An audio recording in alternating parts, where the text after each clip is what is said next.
11ই জুলাই ভাঙড়ের শওকত ঘনিষ্ঠ তৃণমূল নেতা রাজ্জাক খাঁকে খুন। 12ই জুলাই ইংরেজবাজারের তৃণমূল নেতা আবুল কালাম আজাদকে খুন।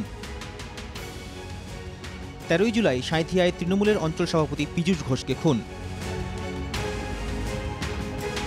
রাজ্য জুড়ে 3 দিনে পরপর 3 তৃণমূল নেতাকে নৃশংসভাবে খুন। 26-এর বিধানসভা নির্বাচন যখন দরজায় কড়া নাড়ছে, তখন পরপর দলেরই নেতাকর্মীদের খুনের ঘটনায় অস্বস্তিতে শাসক দল। ব্যক্তিগত শত্রুতা নাকি গোষ্ঠীদ্বন্দ্ব, খুনের কারণ নিয়ে ধোঁয়াশার মধ্যেই তুঙ্গে রাজনৈতিক তরজা। হয় কেষ্ট গোষ্ঠী কিংবা কাজল গোষ্ঠী, যেমন সিউড়ি পৌরসভাতেও দেখছি দুটো গোষ্ঠী, সেরকম এই কোনো গোষ্ঠীকে দেখুন, এদের তো বিবৃতি দেওয়া ছাড়া কোনো কাজ নেই, এরা কোনো কাজও করে না, এরা শুধুমাত্র মিডিয়ার সামনে ভেসে থাকার জন্য নানা রকম।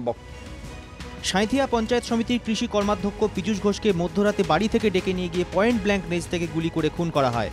এই ঘটনার পর থেকেই ফের গোষ্ঠীদ্বন্দ্বের অভিযোগে শাসক দল তৃণমূলকে বিদ্ধে শুরু করেছে বিজেপি, যদিও গোড়া থেকেই গোষ্ঠী কোন্দলের তত্ত্ব খারিজ করেছে তৃণমূল। তৃণমূলের অঞ্চল সভাপতি তৃণমূলের দ্বারাই আক্রান্ত হয়ে নিহত হয়েছে। আমরা এই ঘটনার তীব্র প্রতিবাদ জানাচ্ছি। যে দলের মূল মন্ত্র এলোমেলো করে দেমা লুটে পুটে খাই, সে দলে এর থেকে বেশি আশা করা যায়নি। এখানে কোনো গোষ্ঠীদ্বন্দ্ব, এখানে সারা বীরভূম জেলায় আমার মনে হয় তৃণমূলে কোনো গোষ্ঠীদ্বন্দ্ব নেই। তৃণমূল একটা বড় পরিবার, একটা পরিবারের মায়ের সঙ্গে ছেলের দ্বন্দ্ব, ভাইয়ের সঙ্গে ভাইয়ের দ্বন্দ্ব, দাদা বোনের দ্বন্দ্ব হতেই পারে। মৃতের স্ত্রী অভিযোগ করছেন, বছরখানেক আগে খুনের হুমকি পেয়েছিলেন নিহত তৃণমূল নেতা। তাকে পঞ্চায়েত সমিতির কর্মাধ্যক্ষের পদ ছাড়তে চাপ দেওয়া হচ্ছিল বলেও অভিযোগ করেছেন নিহত তৃণমূল নেতার স্ত্রী। তার সন্দেহ বিজেপির দিকে। কোনো চিরকুট দিয়েছিল কি ছাড়তে হবে? সেটা কি দলের পদ না ওই পঞ্চায়েতের সভাপতি পদ ছেড়ে দিতে হবে? সবটাই তদন্তের বিষয়। আর পুলিশ যখন তদন্তে নামে তখন জানবেন তারা সব অ্যাঙ্গেল দেখে। তারা শুধু আপনি কি বলেন, আমি কি বললাম, তার পরিবার কি বললো, নিশ্চয়ই সেগুলো তারা গুরুত্ব সহকারে দেখবে। পুলিশি তদন্তে এখনো খুনের নির্দিষ্ট কারণ উঠে আসেনি। 2 মহিলা সহ 3 জন সন্দেহভাজনকে আটক করেছে পুলিশ। নিহত তৃণমূল নেতা বালি ব্যবসার সঙ্গে জড়িত ছিলেন বলে জানা গিয়েছে। ব্যবসাঘটিত কোনো দ্বন্দ্ব এই খুনের পেছনে দায়ী কিনা তাও খতিয়ে দেখা হচ্ছে। দিকে দিকে মুষল পর্ব ও হত্যাকাণ্ড নিয়ে তৃণমূলকে নিশানা করেছে বিরোধীরা।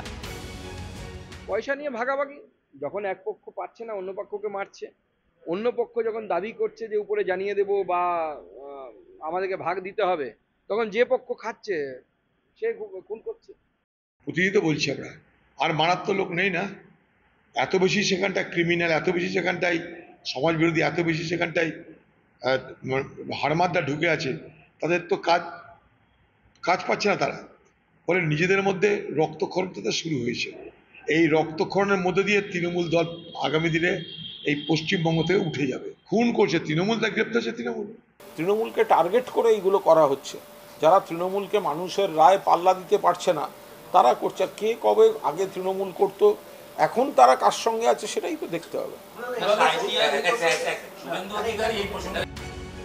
কোচবিহার থেকে নদিয়া, বীরভূম থেকে বর্ধমান, জেলায় জেলায় তৃণমূলের গোষ্ঠীদ্বন্দ্বের খবর প্রায়শই শিরোনামে থাকে। এই আবহেই শাসক নেতাদের পরপর খুনের ঘটনা রাজ্যের আইন শৃঙ্খলা ও তৃণমূলের দলীয় শৃঙ্খলা দুটোকেই প্রশ্নের মুখে ফেলে দিয়েছে। 26-এর নির্বাচনের আগে কি ক্ষতে প্রলেপ দিতে পারবে Trinamool? Bureau report, NKTV Bangla.